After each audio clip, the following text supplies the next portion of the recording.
Get that water out of the goddamn huddle. I tell you when you get a fucking water break. Welcome to the Buccaneers Observer Podcast. This is Ralph Phillips. I'm Molly Bay. Today is October 8th, 2019. We've got the film review for the Saints coming up. Lots of stuff to cover, lots of stuff. But first off, I want to thank everybody for sharing our podcast, getting it out there to everybody. If you would, just go ahead and hit that share button and send it to somewhere, I don't know, Facebook, Reddit, Twitter. Get it out there to other Buccaneer fans. Also, we've had a couple of bad star reviews on our iTunes, so if you're listening to it on iTunes, go ahead and give us a good star review if you like our mess. Apparently, we got some people aggravated by talking about Jenna Lane and the media. They didn't like that a whole lot, so we got some. Well, we're not for everybody. Let's just That's leave true. it at that. Man, Really, yeah. of all things, that's what people are going to gripe about. Yeah, one dude was all upset that we talked bad about Jenna Lane. He was white knight up in there. I wonder if it's the same one that said something on Twitter. Pretty sure. Way back when. Yeah. So, got the film review done. Took all day. It was a mess. Power went out. I had recorded for an hour and a half, and the power went out, and I lost everything, so I had to restart again. Power went out 3 times today. That was a pain. Were you actually recording the commentary? Yeah. Oh, that's annoying. Frequent save. Well, I would save some, and then power would go out, and I'd have to open everything back up, turn the computers back on, open everything back up, get everything set right. By the time I do that, power would go back off again. But You persevered. You got it done. I persevered, got it done. I've got 4 pages of notes here, front and back. A lot to talk about here. I don't know how long this podcast is going to be because I think I'll be able to sum it all up relatively quickly. Now, we've talked about in the podcast how you watch the broadcast, you get an impression of the game, then you watch the all 22, the coach's film, you get a totally different impression of the game. You can see more of what happened. Now, we said in the instant reaction, basically we got torched. We got beat by the better team. The secondary didn't play that well. Thomas got a bunch of yards on us. Our offensive line didn't play well. Their defensive line did play well. Our defensive line didn't do much. Their offensive line played well. Yes, that sounds about right. Anything else? The refs suck. Yes. That is the big takeaway from this, watching the coach's film. We said, even without those bad calls by the refs or the non-calls or whatever, that we would have probably lost this game. I don't think so. 9 times the refs screwed us over. 9. With non-calls or calling stuff they shouldn't have called. Oh, yes. Okay. All of the above. Well, Here's what I don't understand. These referees just got extended for 7 years. Their CBA, if you'll recall, in 2012, they had to lock out the replacement refs, which I would argue are better than these refs. it's just as good. But that's neither here nor there. But what the Their CBA... CBA was set to expire in May of 2020, and they quietly signed an extension with the NFL at the end of September. Yeah, nobody talked about it. Nobody brought it talked up. about it. I don't know if they didn't know they weren't releasing it. They were doing it quietly. I don't know what happened, but it pisses me off because this stuff was known in the preseason. Everyone was talking about it. It happened last year in the NFC Championship.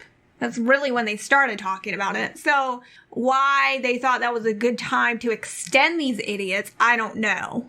When they got their CBA in 2012 with the strike and you had the replacement refs, I said then this is very bad if we relent to the refs on this because it gives them too much power. And as we've seen, they've got way too much power now. They're influencing games. They totally influence the games. And it's going to ruin the game. I mean, everybody saw that push off by Michael Thomas. Everybody saw it. Everybody, even the booth announcers, everybody on Twitter, even Saints fans have said, hey, y'all got screwed on that one. Yeah, we got screwed. And it went in a replay, and they still didn't overturn it. Now, Pat McCaffrey, he used to be the punter for the Indianapolis Colts. He's got a podcast and a show and all that good stuff. Very entertaining if you want to listen to some funny stuff. He's also a stand-up comedian. He says that the guy, Alberto Riveron is the guy in New York who does all the replay stuff. One guy. They have one guy doing it. And this Alberto Riveron does not agree that pass interference should be reviewable. He says it's a subjective call. A subjective call should not be reviewable. Now, apparently from Pat McCaffrey's opinion, Al Riveron is not overturning calls no matter how blatant they are. There's could be some validity to this. Al Riveron doesn't want pass interference to be reviewable, so he's just not going to overturn calls no matter how blatant they are. And we've seen a rash of these reviews where you look at it and you go, oh yeah, that's definitely pass interference, and then they're not calling it. How can the NFL employ someone who refuses to enforce the rules when their job is to enforce the rules? Does the NFL not employ this guy? It would be like the Supreme Court or the judicial branch not enforcing laws written by Congress. Their job is to enforce the laws, uphold the law, not decide which laws are good and bad. That's not their job. So something needs to be done, and I'm going to do some research into exactly the process behind all these pass interference calls. Because one thing about any system, whether you like the rules or not, being able to understand the rules is vitally important for anybody to feel that justice has been served. And unfortunately, right now, nobody understands the rules. Nobody knows what's pass interference. Nobody knows what's intentional grounding. Nobody knows what's roughing the quarterback. These rules are just getting out of hand. And what safeguards do we have in place to make sure that these refs are not skewing? We've never had a scandal in the NFL that I'm aware of where refs have thrown games due to betting or whatever. But what safeguards do we have in place to make sure that doesn't happen? It looks to me like there are no safeguards because this is getting ridiculous. Anyhow, the refs screwed us 9 times. 9 times. That's one of the highest I've ever graded in all my years of watching film. I think we had an Atlanta game a couple years ago where we had 11. Can't remember, but it was somewhere up in there. But we had 2 times Michael Thomas pushed off and picked up big yardage. Twice. And they didn't call it. They didn't call it. The first one was the play on Hargreaves that we all saw. I think that was the first one. No, I'm sorry. The first one happened at 8:23 in the first quarter. Michael Thomas is going across the middle, and 33 is right with him. And Michael Thomas reaches out and pushes him on the hip and causes separation. Michael Thomas got a 34-yard pass on that one. Refs did not call it. They had 2 intentional groundings that they didn't call. Bridgewater, and I did a video, and I've got these in the video. It'll be out Wednesday afternoon. And I show it in there with charts and diagrams and all that crap. Twice, he threw the ball outside the pocket as he was being sacked or tackled, and he throws the ball, and it doesn't go back to the line of scrimmage. That is intentional grounding. Now, there was a ref right there both times. The ball almost hit the ref twice, and the guy didn't call it. Okay, so what's the rule when they're inside the pocket? What's the rule there? If they're being imminently going to be sacked. Inside the pocket. Either way, inside the pocket or outside the pocket. If they are in the grasp of a defender, or they're imminently going to be in the grasp of the defender, if they're outside the pocket, they have to at least throw it past the line of scrimmage. But if you're inside the pocket, you don't have to? No, if you're inside the pocket, all you have to do is throw it near an eligible receiver. And what the Saints normally do is they will report a lineman as eligible because Drew Brees likes to do this and he's so short he can't get it over the line. So they report an offensive lineman as eligible. So if he has to do this, they can always argue that there was an eligible receiver in the vicinity. I have seen so many times, and Drew Brees is a master at it, if you want to call it that, where he will be grasped, he'll be almost to the ground, he'll be spinning around, and he'll just throw the ball right in the dirt. And they never call intentional grounding with him because of that, because there's always a running back he's near. Short, he's tiny, yes. Can't get it over the line. But it's intentional grounding. I mean, it's intentional. He's not trying to throw a pass. He's not trying to get it to the receiver. He's just throwing it in the dirt. We saw that with, I think it was Matt Ryan the other day, where he was being sacked and just threw it right in the dirt. Wasn't nobody near. But then in the San Francisco game, we had Jameis getting sacked, and he throws the ball out of the end zone, and they call that intentional grounding. Right, which I've never seen him do that before. That one just pissed me off. And, of course, I've seen it happen 50 times since then without them calling intentional grounding. Look into whether the refs get fined, because someone commented on Twitter that they do. We just don't hear about it. Yeah, so I'm going to do a whole research on this ref stuff. I've had about enough of it. Okay, so we've had 2 wide receiver push-offs, both of them Michael Thomas. That totaled almost 80 yards right there. I think it was 80 yards, somewhere in that area. 76 yards. 76 yards on those 2 passes. 76 of their 300 and some yards that the Saints threw. Let's see, they had a total of 345 passing yards. So 74 of that was ref mistakes. Okay, then they had the 2 intentional grounding calls that were not called. I don't understand that. The ref was right there. I mean, the ball literally almost hit him twice. How he did not. Maybe he was eligible. Well, the Saints fans do wear referee costumes to the stadium, so maybe he's part of their team. Then there was that punt fumble. Oh, yeah, where the return guy drops it, clear fumble, and we had a recovery. All clear, recovers it in the pile, gets up, runs out with the ball, and they say there's no clear recovery. Well, they said that they blew the whistle because they said his forward progress had stopped before he fumbled. That turned out to be wrong. Okay, that's bullshit. Right, it was total BS. Okay. BA challenged it. He won that it was a fumble and it wasn't forward progress, but because they blew the whistle, they couldn't identify who got the ball. They still charged BA a timeout for that, which was total bullshit. Which is wrong because he won the challenge, technically. Right. That's the thing. It was just insanity. He wins the challenge, but yet they still charge him a timeout because we didn't get the ball. He mentioned it in the press conference. Okay, and then later in the game, 6:44, I think it was the third quarter. I can't remember. I got it written down here somewhere. Might have been the fourth quarter. They get a sack. A guy comes running up the middle and sacks Jameis Winston. And he just runs right up. I mean, there's a huge hole. This was in the fourth quarter. There's a huge hole right up the middle. Well, you know how that hole got there?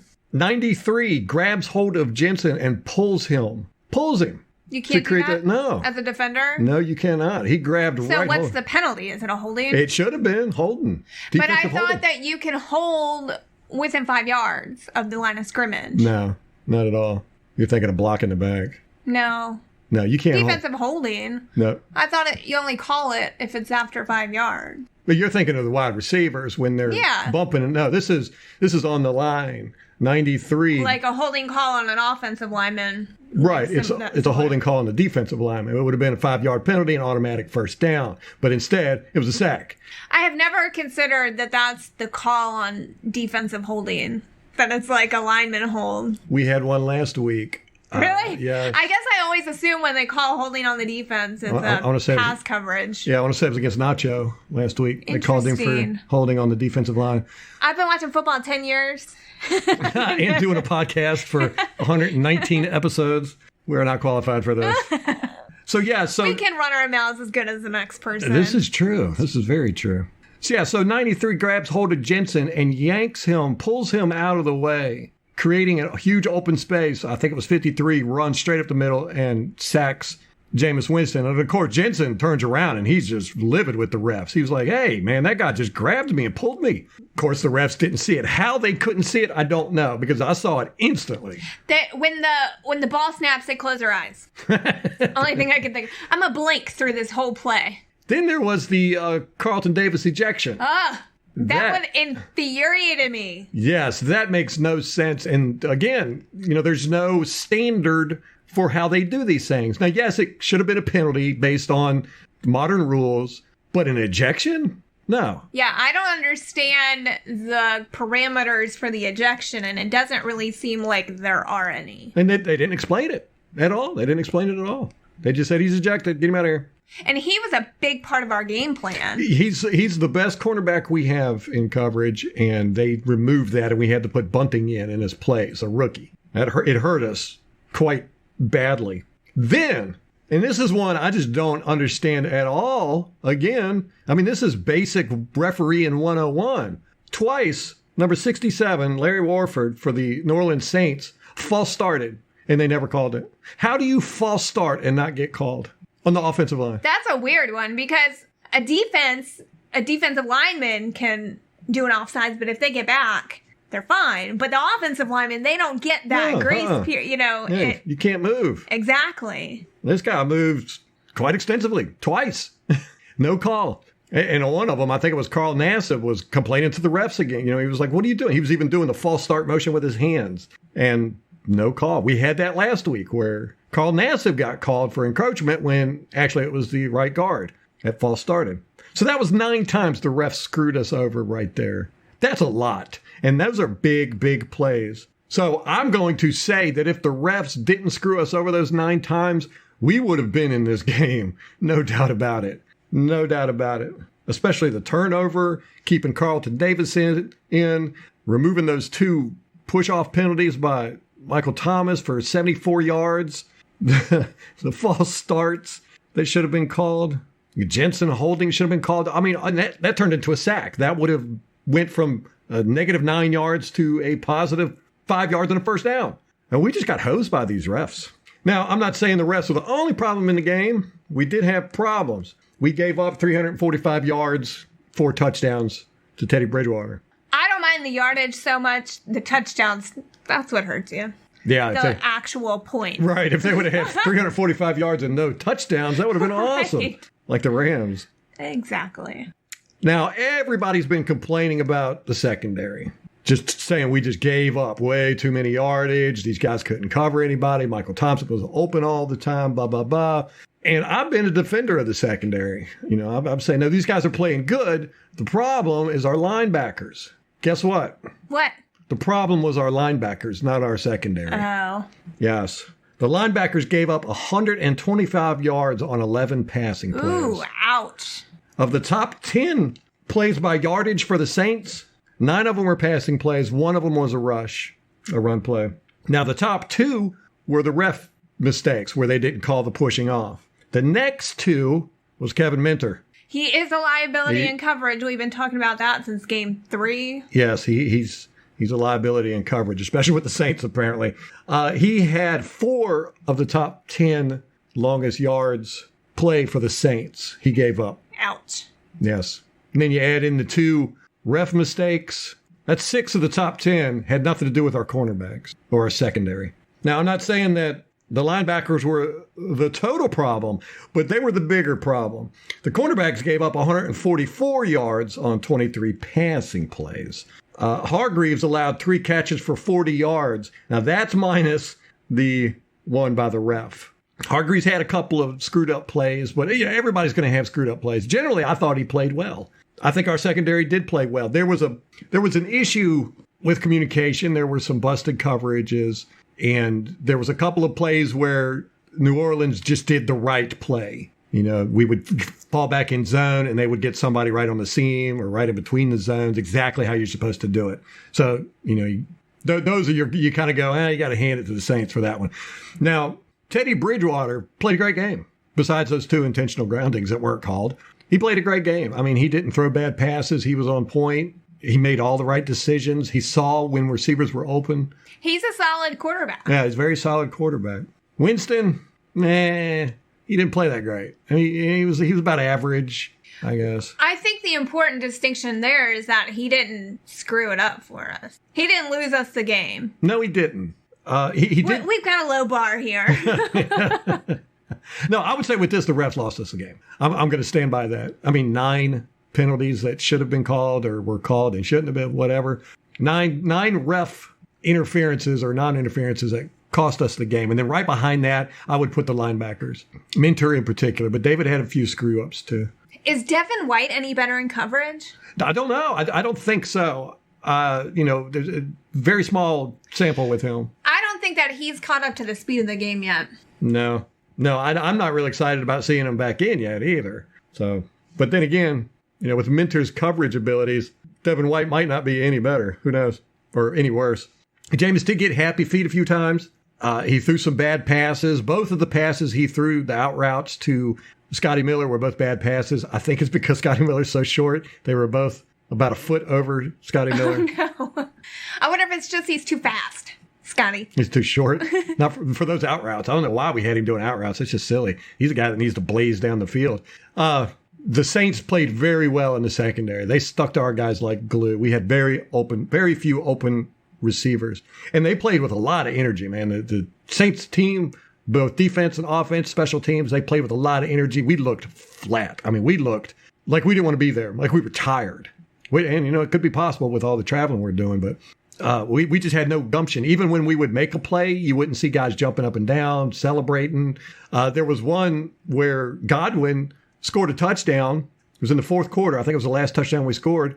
And Evans was right beside him, and Evans just turned around and walked off. And Godwin just dropped the ball and they walked. Everybody looked at the only person that played with any chispa, I guess is the word, would be Nacho.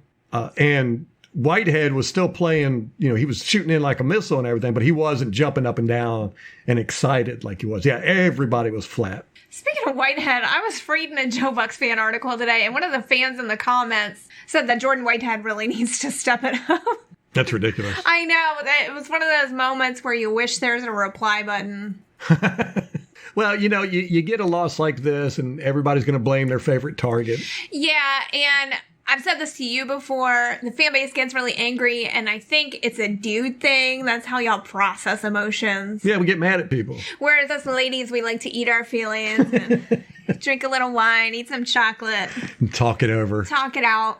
Therapy sessions. Not you dudes. You're all pissed Monday. Yeah, angry. So, yeah, everybody has blamed the secondary, and they blamed the offensive line, which I'm going to say this, probably going to piss people off. They didn't play bad.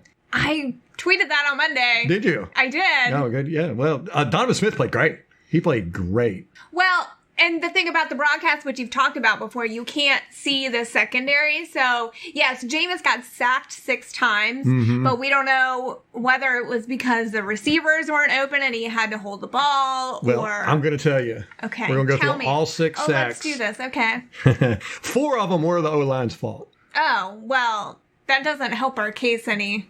4 of them came in the fourth quarter. 1 came in the first quarter. Another one came in the second quarter, I believe. Let me see my notes here. Yes, 1 in the second quarter, 1 in the first quarter, 4 in the fourth quarter. Now, the 1 in the first quarter at 104, that was a coverage sack. So that means that all the receivers were covered. Yeah, Winston had over 3 seconds back there. It was close to 4 seconds before he had to start scrambling. And the guy, it was 94, was on 80. So they had their best pass rusher was trying to be blocked by O.J. Howard. Why? But O.J. Howard held him for over 3 seconds. Yeah, for like almost 4 seconds. So you can't blame the O-line for that one at all. Second quarter at 7:07, Donovan Smith got beat on this one, but it was a very, very strange play. The Saints blitzed both cornerbacks from the outside, one from the left, one from the right. And then they had 3 rushers from the line, or 3 defensive linemen coming. Well, Donovan Smith picked up his guy, and it looked like he went to pass him to Ali Marpet. Little did he know, Ali Marpet had jumped out to go and run and block one of the quarterbacks that was rushing in.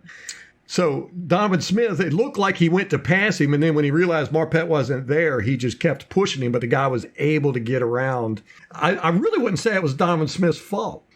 Was it just miscommunication? Like nobody understood what the play was supposed to be doing? I don't know. Like with Ali Marpet going out for a screen? No. Or he had just... No, he actually went behind Donovan Smith. It was immediately on the snap, too. Like he pulled?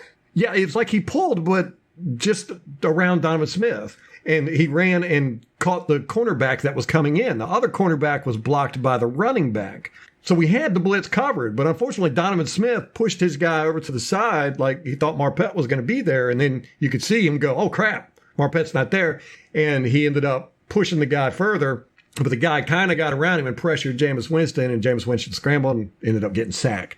So you could say that was Donovan Smith's fault, but at the same time, you're like, was Marpet supposed to be there? I don't know. Yeah. It looked like Marpet he immediately jumped back to block that cornerback, which I've never seen that before. I've never seen anybody. It sounds like a reverse stunt. Like an offensive line. An offensive stunt. Yeah. That's exactly what it looked like, too. Except Marpet was a little bit further. He came a little bit further out. He wasn't right on the line. And he knew that cornerback was coming, which was, good pickup by him. But he kind of left Donovan Smith hanging.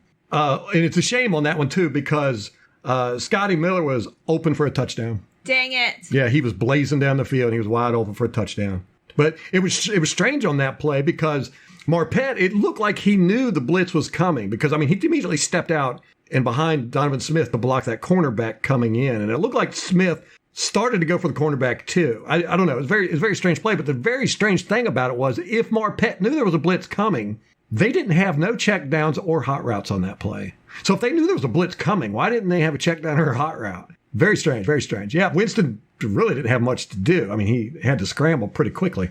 Okay, so there's those 2. That was the first half. Offensive line played well. Kappa was the worst performing player on the offensive line. He had a broken arm. Well, in the first quarter, he gave up a couple of, he got beat a couple of times. He knew he was going to have a broken arm.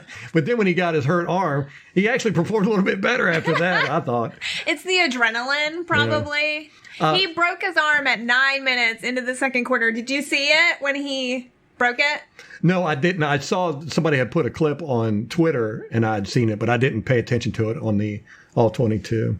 But yeah, he went and got his arm like wrapped up. I don't know what he had on there, but it's like a temporary cast or something, or one of those compression sleeves it looked like. But he was the worst performing one, and that's, he didn't play terrible, but he did have a broken arm. Mm-hmm. People giving Dotson a hard time. Dotson played well. He had like 2 or 3 bad plays, and it was right around the time his hamstring started messing with him. Mm-hmm. So I think he just couldn't move that leg. Probably you saw him. He kept grabbing his leg after the play, like trying to massage it. And then when he went out, immediately Josh Wells allowed a sack, and that was 94. Their best pass rusher. Yeah, Jordan.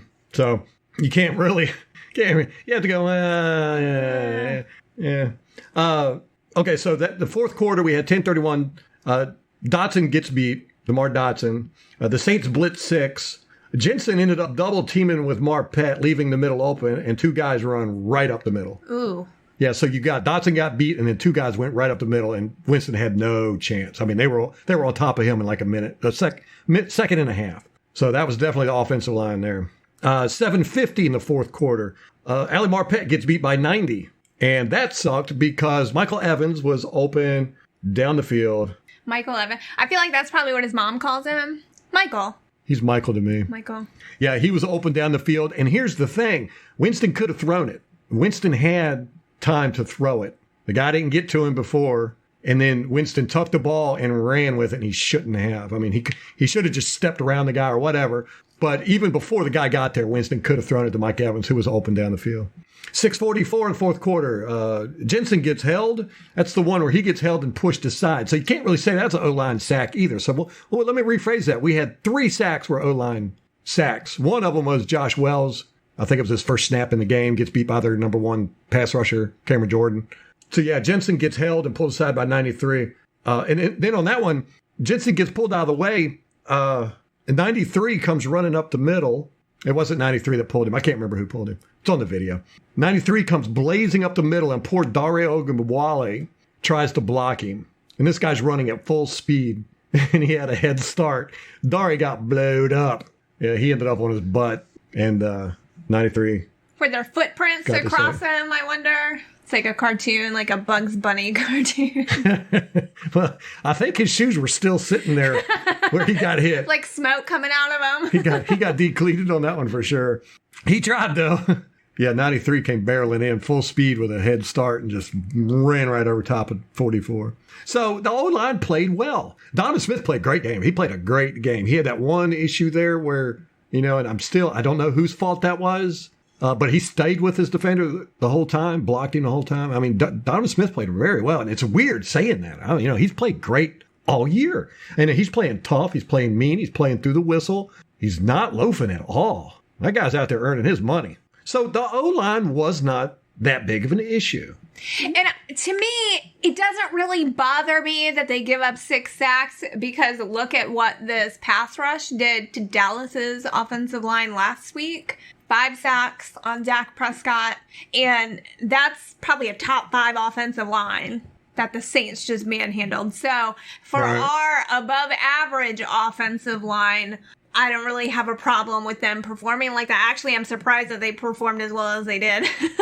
True, especially when you consider one of them had a broken arm, the other one had a hamstring issue, and then when he left, we had a scrub put in there. Hopefully Josh Wells will do good, because apparently he's going to be there for a while. We got Warford going in for right guard, going in for Kappa's position. Yeah, Dotson is definitely out for Sunday, and Kappa obviously has a broken arm, so that'll be a few weeks. I hope that eventually they'll just give him a cast. Yeah, they can start clubbing people with it. Yeah, he'll miss the London game, and then he'll have the bye week, and he'll come back after that, I imagine. So if I had to, from what we talked about so far, if I had to put in order as why we lost, it would be the refs, number 1. Number 2, linebackers and coverage. And when I say that, I want to, I blame Minter for most of the linebacker and coverage, but it wasn't just Minter. It was all the linebackers had somewhat crappy coverage, but we did not blitz hardly at all. I didn't see a blitz until the second quarter, and then I only saw one. They blitzed a lot. We didn't blitz hardly at all. We dropped guys back into coverage, and we were playing some weird coverages. We were playing like we'd play like a cover 4 with 4 underneath, or, a cover 3 with 4 underneath, or cover 3 with 3 underneath. It was very, very strange. We had our linebackers back in coverage a lot. That means Barrett dropped back in coverage a lot. It was one of the reasons why he didn't get any stats this game, because he was dropping back in coverage a lot, way more than I would have liked. And we did not blitz, and we didn't start blitzing until the second half, and then it was all mainly linebacker blitzes. So it sounds like that was our game plan then. Right. Okay. So that's what I meant to get to. The number one problem was the refs. Number 2 problem was linebackers in coverage. Number 3 problem was the game plan on both sides of the ball. It just didn't work. And you can say number 2 and number 1 are a combination. Putting these linebackers in the coverage like that all the time, it's just not working. Yeah, I would do maybe refs number 1, number 2, the game plan, and number 2A, linebackers were in coverage. Okay, we'll go with that. We'll go with that. So blaming the O-line and the secondary is not correct if you ask me. Now, the secondary did screw up. They had some bad plays. Hargreaves did get beat by Michael Thomas at one time for a touchdown where the Hargreaves just got spun around and confused. Looked like he didn't know where he was at, and Hargreaves just caught the ball and walked right in for a touchdown. At least I think it was a touchdown. Can't remember. It was near the touchdown. And then there was another time Michael Thomas caught the ball, and the cornerbacks, 33 and 26, were right there. 33 hits him. It was a good hit. He just didn't wrap him up. And 26 never touched him, and Michael Thomas just turned around after to shrug that hit off and then walked right into the end zone. Yeah, our tackling wasn't great. And like Kamara, he's pretty slippery. So when we were tackling him, you really have to wrap him up, and even sometimes that's not enough. He gets through, especially ankle tackles. Yeah, Levante David had an ankle tackle on Kamara one time that he just got right out of. Kamara's just really good at staying on his feet and just waiting for you to kind of lose your balance or whatever so he can escape. Yeah, he's got great balance, Kamara does. Incredibly good balance. And here's something interesting, too, that kind of made me do a double take. Did you know the score was tied 10-10 with 37 seconds left in the second quarter? Yeah, and then they scored that touchdown right before the half. Yes. The game just did not seem like it was ever that close. No, I thought, again, they were definitely the better team. And they were only within one touchdown, or only a touchdown ahead of us all the way till like the mid-fourth quarter. So it was a pretty close game, actually. Considering. I think the final score really doesn't reflect how it went for us. And I think that's kind of a testament to what type of team we are, that we didn't get blowed up. Last year, if we had played a team like this, it would have been ugly. Not if we had Ryan Fitzpatrick. Fitzmagic. That was a great game. But, they scored a lot of points and a lot of yardage. Or 41. Well, at that point, there was no film on us. I think we just came out and kind of sucker punched them because they weren't expecting it. Then later in the season, their second stringers whooped their ass, so... I think with this game, if Winston would have played just a little bit better, we would have definitely been more competitive. It was just a few things here and there. He had some bad passes, a few bad decisions. He didn't see a couple of open receivers. He got happy feet. He didn't play a bad game, but it was, kind of an average quarterback game. He needed to play above average, and he didn't. It's going to be interesting to see how Warford does in place of Kappa. Watford, I think. Now, watching him in the preseason, I was like, wasn't too impressed with him, but we'll see in live action game day. Yeah, and getting first team reps, too. Mm-hmm.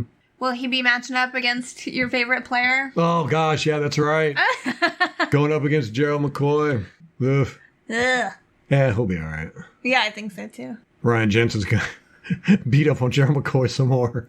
That's probably what they're going to do. They're just going to have Ryan Jensen keep an eye on both the right guard and left and right tackle to help him out. Probably keep a running back there, too. Tight end help. We do a lot of blocking with our tight ends. When we have our tight ends on the field a lot, but they do a lot of blocking. They do more blocking than they do route running. Which, to me, is unfortunate because we have really good pass catching tight ends. I really want to see Tanner Hudson, O.J. Howard, and Cameron Brate on the field at the same time in a 3 tight end set. The defense wouldn't know what to do. Would not know what to do. Nobody would. Nobody's ever played 3 tight ends like that. We'll see if it ever comes to fruition. They've started doing 2, right? Oh, yeah, they did 2 all the time. Yeah. And they did 3 last game, scored a touchdown off of it. Claire in there, right? Mm-hmm. Yes. So, the game wasn't the disaster we saw on the broadcast version. It was just a bunch of mess here and there. The refs really screwed us over. The linebackers have got to get better in coverage. Just knowing where they're supposed to go seems to be the problem. It's not like they're getting beat, per se. It's just that they're going to the wrong spots, or they're going to spots. Like, you could tell Kevin Minter a couple times. There was one play that was really weird. I have no idea what kind of defense it was. It looked like Tampa 2, and they scored a touchdown on this. But Kevin Minter ran down the field probably 25 yards backpedaling. And you could tell he was told to get center hash marks, get in the center of the hash marks and back up to this certain spot, because that's exactly what he did. And he does this all the time. He runs to a certain spot and he stands there. He's not really paying attention to what's going on, doesn't have situational awareness good enough to know that, hey, you can move off that spot if this guy's coming over this way, or, you need to hedge a little bit that way. So anyhow, he backpedals about 25 yards down the field, stands in the center of the field, right in the middle of the hash mark. So you could tell, he's like looking down to make sure he's in the right spot. And the receiver, Ted Ginn, he cuts across, and Whitehead had gone over to help double with Thomas. And Ginn gets in between Whitehead and Minter, and Bridgewater throws the ball right to him. He walks in for a touchdown. If Minter would have just moved over 5 yards, which is funny because the ball was on the left hash mark. I don't know why they told him to get in the center of the hash. I don't know. But that's the thing. It seems like, these guys are running to their spots, or they're running to the wrong spots. It's not that they're getting beat in coverage per se. That happens too. They're not actually covering is what is right. Yeah. They're worried about where they're supposed to be standing. That's what it looks like. It looks like they're more concerned with where they're supposed to be than if they're actually supposed to accomplish what they're there for. So interesting game. But yeah, the game plan could have been a lot better. We did not blitz near as much as we should have. I didn't feel like, because that's our defensive line is the best unit on our team, and they didn't do hardly anything. Barrett had a couple of plays all in the first quarter of the first half where he got around, beat his guy, and almost got to Bridgewater, missed him by inches. Sue had a few good plays where he was tossing guys around, stopping some runs. I could see you dialing back to blitz because you're facing Drew Brees, who can get the ball off quickly. Mm-hmm. But Teddy Bridgewater isn't. He's not Drew Brees. He's not Drew Brees. He doesn't get the ball out that fast. But don't get me wrong. Teddy Bridgewater played a very good game, like we said in preseason. If Drew Brees goes out, they've got 2 quarterbacks that can step in that are almost as good. Those 2 quarterbacks are starting level quarterbacks anywhere else in the league. How did Taysom Hill do overall? Good. He was in a few times. Yes. Matter of fact, he burned Hargreaves. One of Hargreaves' bad defenses was because Taysom Hill looked him off. It was a really good play. Taysom Hill looked to the left. Michael Thomas ran to the right, and Hargreaves was right with him. Gave him a little too much cushion than I would like, but he was running right with him. And Taysom Hill looked to the left deep, like he was going to throw it deep left. And Thomas and Hargreaves were just kind of lollygagging over on the right. And you could see all of a sudden Taysom Hill just snaps his head around and whips it to Michael Thomas. And you actually see Hargreaves, he's just kind of lollygagging along with it. And you see him go, oh, like you can see his body tense up when he realizes the ball's getting thrown over there. But yeah, Taysom Hill looked at everybody. It was really a nice play by Taysom Hill. Nice pass too. I hate it. I hate that he's their 3rd string quarterback. And they had some tricky plays too that we got beat on. But yeah, so coaching would be up there. We would say 2A, somewhere up there. Yeah. Yeah, we'll go with that. So it wasn't the O-line and it wasn't the secondary, which was kind of surprising to me. I was really expecting to see the O-line just being blown up, because on the broadcast version, there was a couple times where you see Dotson on the ground, you saw Marpet on the ground, you saw Jensen with his helmet off, laying on the ground. You're like, man, they're just beating the mess out of our offensive line, but not really. It wasn't that bad. Much better than I was expecting. Well, I hope in our next meeting in November, the coaching staff can reassess the game plan. Something happened. I don't know what it was. It might have even been the ref calling that just drained all the energy out of the Buccaneers. I haven't seen them play like this all year long, where they were just flat. Even after they make a tackle or a good play, they just get up and walk back slowly to the huddle or it's just, there was no excitement, no energy. Whereas the Saints had all the energy in the world. I mean, they were jumping up and down and hooting and hollering and all that. It helps being in a stadium filled with your fans making a ton of noise. I imagine it does. Unfortunately, the Buccaneers don't know anything about that. Let's go to the games, fans. Fill that stadium up. Get loud. They're proud. All right, that's going to wrap it up for us. We've got the Carolina Panthers. We're playing them 9:30 a.m. in London, week 6. Molly's going to have the Know Your Enemy done Friday. So we'll have that podcast out Friday if you want to know how we're going to beat the Carolina Panthers. I'm just going to copy and paste last time. It's only been like 3 weeks, so I think it'll still be relevant. Hey, you got a new quarterback now, though. That's true. And they've been winning. Ugh. A lot's happened, and this is so the NFL because it's any given Sunday. Anything can happen through a season. 17 weeks, that's a long time. It's a long time. All kinds of crap can happen. We've been talking on this podcast about how fortunate we've been for injuries. We haven't had any injuries. Now we've got 2 big ones on our offensive line. It was funny seeing their reaction to the offensive line right after the game, and then cue the next day when we learned that we're losing 2 of our starters, and then everybody was like, oh my God, no. It's like, hey, you get what you asked for. Yeah, and it makes you appreciate who we do have. Yeah, I really do wish Winston would get more confident with his offensive line and not get the happy feet as much. He got into this game too much than I would like. I can understand maybe once or twice, but I think 3 or 4 times he tucked the ball and scurried around when he didn't have to. I would prefer that to him throwing a bad pass that gets intercepted. He did that one time, but lucky for us, there was a penalty on the defense for holding. He threw a flat-out interception. The refs were cheering for the Buccaneers. Yeah, trying to make up for some of that crap they didn't call earlier. All right, so tune in Friday. You'll have the Know Your Enemy, our keys to success, something like that. I don't know. You think we're going to sweep the Panthers? Yeah, I do. Me too. Well, if we come in flat in London like this, and it's hard to go to London and have energy for both teams. And play 9:30 in the morning. I hate that I got to get up at 9:30 just to watch it. I couldn't imagine going and playing. Oosh. But our Bucs are going to do it, and they're going to win. But we'll give our predictions. I'm going to watch some of the Panthers all 22 for the past couple weeks, see what they're doing different because they're winning. So obviously they're doing something different. I know what it is. You know what it is? I have an idea. What is it, your idea? Kyle Allen. Yeah, not Cam Newton. Not Cam Newton. Kyle Allen can throw a ball, apparently. But not that Cam can't throw a ball. He just can't throw it accurately, which is a qualification. And his receivers can't catch it. McCaffrey's been chewing people up, apparently. Ain't going to happen with us. God, we pretty much did a good job containing Kamara, except for one play. And it was a busted play. We had him all day long. We read it. Everybody did perfect. He went to the right side. Everybody went that way. And he was getting ready to be tackled. And then he just spun around and ran all the way to the left. Outran everybody. Ended up picking up, I think it was like 18, 26 yards, something like that. It was ridiculous. They were like, come on. If we would have stopped that play, they wouldn't have broke 100 yards rushing. Darn it. Yeah. Which we should have stopped that play. We had him dead to rights. He's a sneaky little bastard. He's very slippery. All right. Till next time. Go Bucks.